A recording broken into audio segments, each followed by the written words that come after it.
ಈ ದಿನ ನಾವು ಮೈಸೂರಿನಿಂದ ನಂಜನಗೂಡು ದೇವಸ್ಥಾನಕ್ಕೆ ಹೋಗ್ತಾ ಇದೀವಿ. ಶ್ರೀಕಂಠೇಶ್ವರ ಸ್ವಾಮಿ ದೇವಸ್ಥಾನ ನಂಜನಗೂಡು. ಚೌತಿ ಸೋಮವಾರ ಬಹಳ ಒಳ್ಳೆಯ ದಿನ ಆಗಿದೆ. ನೀವಿನ್ನೂ ನಮ್ಮ ಚಾನೆಲ್ ನ ಸಬ್ಸ್ಕ್ರೈಬ್ ಮಾಡಿಲ್ಲ ಅಂದ್ರೆ ಸಬ್ಸ್ಕ್ರೈಬ್ ಮಾಡ್ಕೊಳ್ಳಿ. ಹಾಗೆ ಪಕ್ಕದಲ್ಲೇ ಕಾಣುವ ಬೆಲ್ ಬಟನ್ ಅನ್ನು ಒತ್ತಿ ನಾವು ಹಾಕುವ ಎಲ್ಲಾ ಹೊಸ ವಿಡಿಯೋಸ್ ಗಳ ನೋಟಿಫಿಕೇಶನ್ ಮೊದಲೇ ಬೇಗ ನಿಮ್ಗೆ ತಲುಪುತ್ತೆ. ಹಾಗಿದ್ರೆ ನಾವೀಗ ದಕ್ಷಿಣ ಕಾಶಿ ಅಂತಾನೆ ಪ್ರಸಿದ್ಧವಾಗಿರುವ ಶ್ರೀ ನಂಜನಗೂಡು ನಂಜುಂಡೇಶ್ವರ ಸ್ವಾಮಿಯನ್ನ ನೋಡ್ಲಿಕ್ಕೆ ಹೊರಡ್ತಾ ಇದೀವಿ. ಬನ್ನಿ ಸ್ನೇಹಿತರೆ, ಮೈಸೂರು ಪ್ಯಾಲೇಸ್ ಇಂದ ನೀವು ಆ ರೋಡ್ ನಲ್ಲಿ ಬರ್ತೀರಾ. ಇದು ಮೈಸೂರು ಔಟರ್ ರಿಂಗ್ ರೋಡ್. ನೀವು ಮೈಸೂರು ಪ್ಯಾಲೇಸ್ ಇಂದ ಏನು ಸ್ಟ್ರೈಟ್ ಬರ್ತೀರಾ ಹಾಗೆ ಬರ್ಬೇಕು. ಇದು ಊಟಿ ರೋಡು, ಮತ್ತೆ ಟೋಲ್ ಇದೆ ಈ ರೋಡ್ ನಲ್ಲಿ. ಜಸ್ಟ್ ಇಲ್ಲಿಂದ ನಾವು ನಂಜನಗೂಡಿಗೆ 20 ನಿಮಿಷದಲ್ಲಿ ಹೋಗ್ಬೋದು.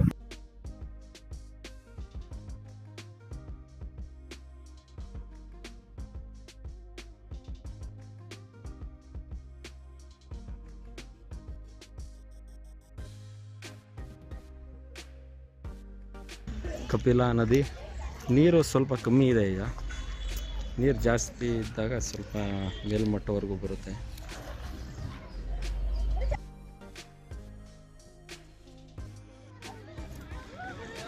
ನೋಡ್ಬೋದು, ಇಲ್ಲಿ ಸ್ನಾನ ಮಾಡಿಕೊಂಡು ಹೋಗುವಂಥದ್ದು.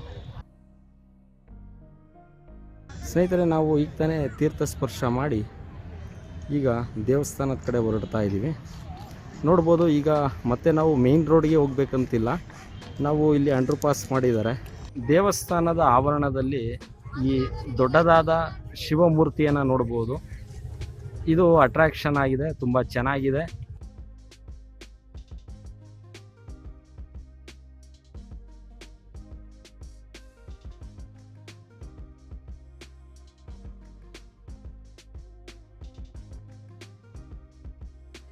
ಹಾಗೆ ದೇವಸ್ಥಾನ ಮುಂಭಾಗದಲ್ಲೇ ಒಂದು ಗಣಪತಿ ದೇವಸ್ಥಾನ ಇದೆ. ಇದನ್ನು ಕೂಡ ನೀವು ದರ್ಶನ ಮಾಡಬಹುದು.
ಸ್ನೇಹಿತರೆ, ಈಗ ದೇವಸ್ಥಾನದ ಆವರಣದ ಒಳಗೆ ಬಂದ್ವಿ. ತುಂಬ ಹಳೆಯ ದೇವಸ್ಥಾನ, ವಾಸ್ತುಶಿಲ್ಪಗಳೆಲ್ಲ ತುಂಬ ಚೆನ್ನಾಗಿದೆ. ಇಲ್ಲಿ ಒಳಗಡೆ ಮಂಟಪ ನೋಡ್ಬೋದು, ಚೆನ್ನಾಗಿದೆ. ಎಡಗಡೆ ಬರ್ತಾ ಭಾಳಷ್ಟು ಮೂರ್ತಿಗಳನ್ನು ನೋಡ್ಬೋದು. ಈ ರೀತಿ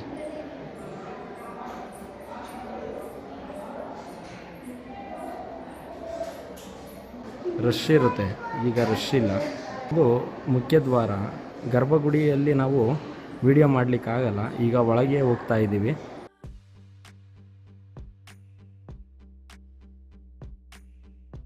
ದೇವಸ್ಥಾನದ ದರ್ಶನ ಆದ ನಂತರ ಸುಬ್ರಹ್ಮಣ್ಯ ಸ್ವಾಮಿ ನೋಡ್ಬೋದು, ಹಾಗೆ ದಕ್ಷಿಣಾಮೂರ್ತಿ ಸ್ವಾಮಿ ನೋಡ್ಬೋದು.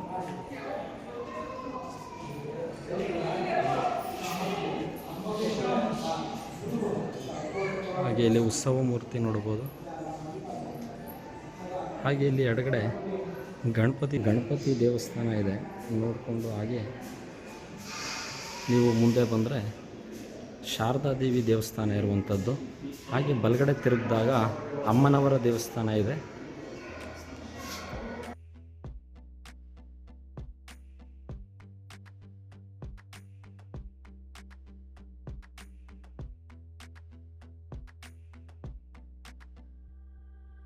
ಶ್ರೀ ಪಾರ್ವತಿ ಅಮ್ಮನವರ ದೇವಸ್ಥಾನ ದರ್ಶನ ಆಗಿದೆ.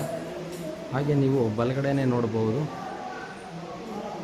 ಇಲ್ಲಿ ವಿಶೇಷತೆ ಒಂದು ಹೇಳಬೇಕಂದ್ರೆ ನೋಡಿ, ಇಲ್ಲಿ ಶ್ರೀ ಚಂಡಿಕೇಶ್ವರ ದೇವಸ್ಥಾನ ಇದೆ. ಹಾಗೆ ಇಲ್ಲಿ ವಿಶೇಷತೆ ಏನಂದರೆ ನೀವು ಬಂದಾಗ ಗಮನಿಸಬೇಕು ನೋಡಿ, ಇಲ್ಲಿ ಬಿಲ್ಪತ್ರೆ ಮರ ಕಾಣುತ್ತೆ. ನೀವು ಇಲ್ಲಿ ಬಂದಾಗ ವಿಶೇಷವಾಗಿ ಇದನ್ನು ಇಲ್ಲಿಂದ ನೋಡೋ ಮುಖಾಂತರ ಈ ಬಿಲ್ಪತ್ರೆ ಮರ ನೋಡುವುದರಿಂದ ಶಿವನಿಗೆ ಭಾಳ ಪ್ರಿಯವಾದದ್ದು ಬಿಲ್ಪತ್ರೆ. ಇಲ್ಲಿ ಎಲ್ಲರೂ ಕೂಡ ಬಂದು ನೋಡ್ತಾರೆ.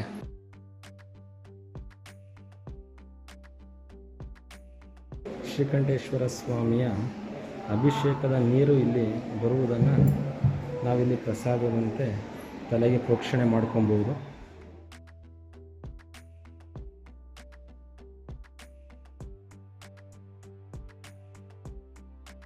ಹಾಗೆ ಶ್ರೀ ನಾರಾಯಣ ಸ್ವಾಮಿ ಸನ್ನಿಧಿ, ಹಾಗೆ ಎದುರುಗಡೆ ಆಂಜನೇಯ ಸ್ವಾಮಿ ಕೂಡ ಇಲ್ಲಿ ನೋಡಬಹುದು.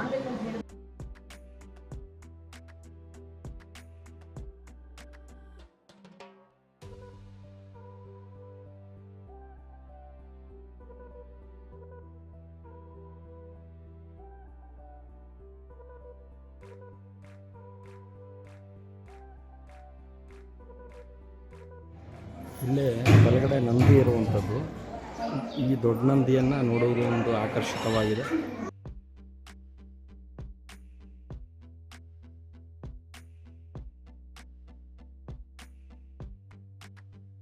ಹಾಗೆ ಕೊನೆಯದಾಗಿ ನೀವಿಲ್ಲಿ ಶ್ರೀ ಕಾಲಭೈರವೇಶ್ವರ ಸ್ವಾಮಿಯನ್ನು ನೋಡ್ಬೋದು. ಸ್ವಲ್ಪ ಒಳಗಡೆ ಬಂದು ನೋಡಿದರೆ ಇಲ್ಲೊಂದು ಮೂರ್ತಿ ಇದೆ.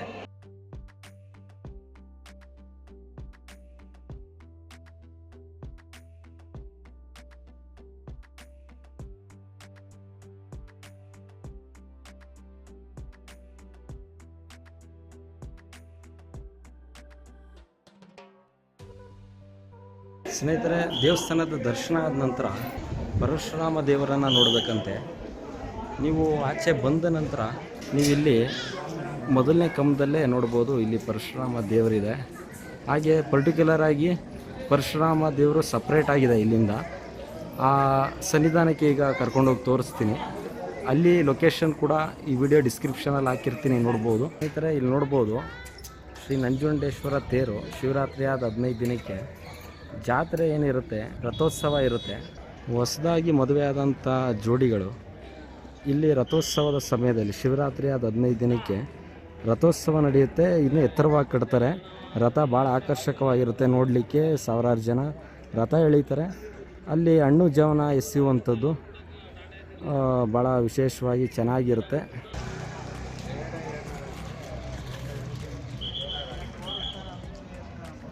ನಂಜನಗೂಡು ದೇವಸ್ಥಾನದ ಮುಂಭಾಗದ ಬಸ್ ಸ್ಟ್ಯಾಂಡ್ ನೋಡ್ತಾ ಇದ್ದೀರಾ. ಈಗ ಇದೇ ಮಾರ್ಗವಾಗಿ ಹೀಗೆ ಮುಂದೆ ಸಾಗಬೇಕಾಗುತ್ತೆ. ಸ್ನೇಹಿತರೆ, ಇಲ್ಲಿ ನೋಡ್ಬೋದು ನಂಜನಗೂಡಿನ ಶ್ರೀಕಂಠೇಶ್ವರ ಸ್ವಾಮಿಯ ಗೋಪುರ. ಹಾಗೆ ಅದರ ಮುಂಭಾಗದಲ್ಲೇ ನೀವು ಒಂದು ವಿಶೇಷತೆ ಉಳ್ಳ ಒಂದು ದೇವಸ್ಥಾನ ನೋಡ್ಬೋದು. ನೋಡಿ, ನೀವು ಇಲ್ಲಿ ಬರಬೇಕಾಗುತ್ತೆ. ಇದು ಹುಲ್ಲೂರಿ ಬಸವೇಶ್ವರ ಸನ್ನಿಧಿ ಅಂತ.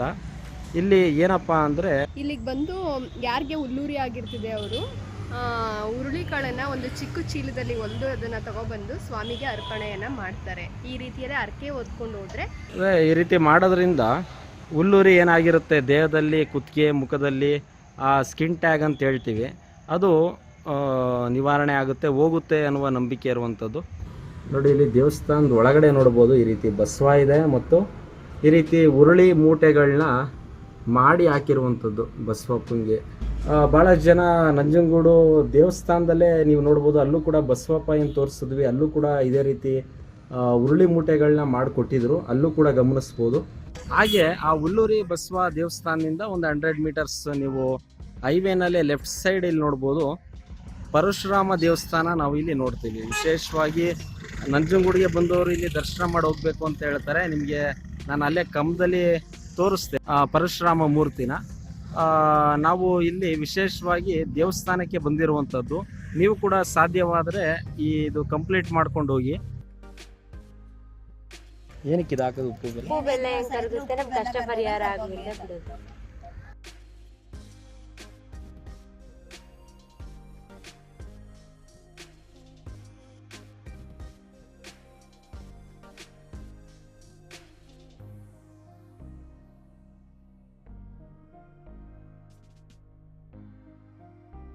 ಉಪ್ಪು ಬೆಲ್ಲನ ಈ ನೀರಿನಲ್ಲೇ ಬಿಡುವಂಥದ್ದು ತೋರಿಸ್ತೀನಿ ನಿಮಗೆ.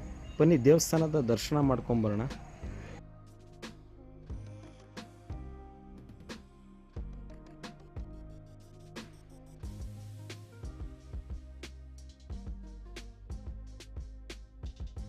ಸ್ನೇಹಿತರೆ, ದೇವಸ್ಥಾನ ಚೆನ್ನಾಗಿದೆ.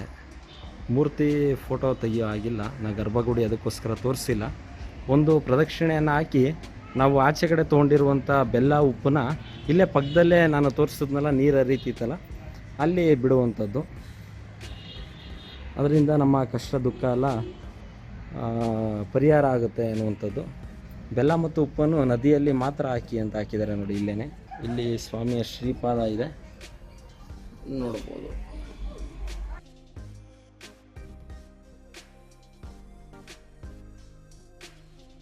ಇಲ್ಲಿ ಪರಶುರಾಮ ಉದ್ಭವ ಮೂರ್ತಿ ಭಾಳ ವಿಶೇಷವಾಗಿದೆ. ನೀವು ಖಂಡಿತ ಬಂದು ನೋಡಿ. ಈ ಕಡೆ ಬಂದಾಗ ನೋಡಿ, ಇಲ್ಲಿ ನೀರು ಹರಿದು ಬರ್ತಿದೆ. ಭಾಳಷ್ಟು ಜನ ಇಲ್ಲಿ ಬಿಟ್ಟಿದ್ದಾರೆ, ಈಗ ನಾವು ಬಿಡ್ತಾ ಇದ್ದೀವಿ.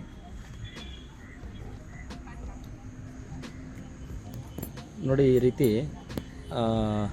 ಒಬ್ಬರು ಒಂದೊಂದು ಅಚ್ಚು ಬೆಲ್ಲ ಉಪ್ಪು, ನಾವಿಬ್ಬರು ಒಂದು ಅಚ್ಚು ಬೆಲ್ಲ ಉಪ್ಪು ಬಿಡ್ತಾ ಇದ್ದೀವಿ. ಭಾಳ ವಿಶೇಷವಾಗಿತ್ತು ಸ್ನೇಹಿತರೆ, ಚೆನ್ನಾಗಿದೆ. ಸ್ನೇಹಿತರೆ, ನಂಜನಗೂಡಿಗೆ ಬಂದಾಗ ನೀವು ಇದಿಷ್ಟು ಕವರ್ ಮಾಡಿ ಸಾಧ್ಯವಾದರೆ ಅಂತ ಹೇಳ್ತಾ ಈ ವಿಡಿಯೋನ ಇಲ್ಲಿಗೆ ಮುಗಿಸ್ತಾ ಇದ್ದೀನಿ.